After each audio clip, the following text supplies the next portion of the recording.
she asked me how quickly I could get to the doctor's surgery. And it was at that point that I knew something very, very serious was wrong. I could sense the urgency in her voice.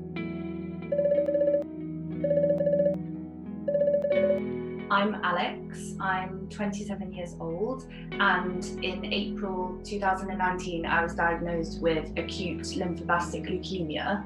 I was 25 at the time of diagnosis and I was living in Hong Kong for work. It started with getting more frequent infections than usual. I was also quite pale and feeling increasingly fatigued, so I actually went to the doctor in January and told them that I didn't quite feel right. But then they said, oh, it is likely that maybe you're slightly anemic, please try and take some supplements. And if the symptoms don't improve, then come back to us. But I was distracted with work and planning my move to Hong Kong. And so I think I just adjusted to my new lower energy levels, and it sort of fell to the back of my mind. I flew out to Hong Kong in March, and that's when I started to notice slightly bigger symptoms. Like, it took me a really long time to recover from the flight. I was really tired for the first few weeks in Hong Kong, really struggling with jet lag. But it wasn't until I started getting bruises on my legs and occasionally on my arms as well, that I started to think maybe something more sinister was happening. And then eventually, on top of the bruises, I got this kind of purple rash all over my legs, which was kind of purple speckles, but it wasn't a raised rash, it was beneath the skin. When I Googled the rash, it said that perhaps there was something wrong with my blood, and it said that perhaps it was leukemia. And you always look, when you're looking online for what might be wrong, you always look to the worst one first. So I clicked on leukemia and saw a list of the symptoms and realised that I had almost every one of them, but I hadn't really noticed because they're so vague.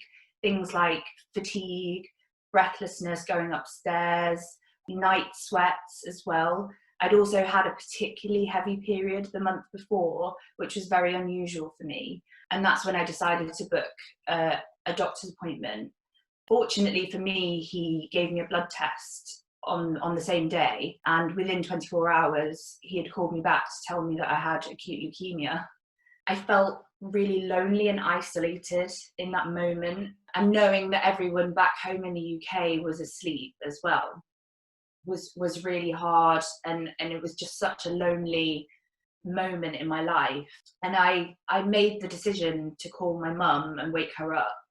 She knew that I'd been to the doctor, and I just remember thinking, I'm just going to wait 5 more minutes, because right now my mum is fast asleep. She's blissfully unaware that her only birth child has leukemia. And I want it to stay that way for just 5 more minutes. The 5 minutes passed and I called my mum and I told her that I had leukemia and that I was going to see a specialist in a few hours. And I just remember her screaming down the phone at me, just repeatedly saying, no, no, girls like you don't get leukemia.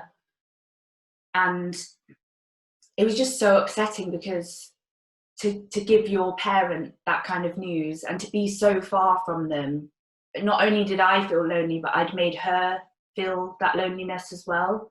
And for her, it was the middle of the night, and so it's kind of even darker to hear that kind of news.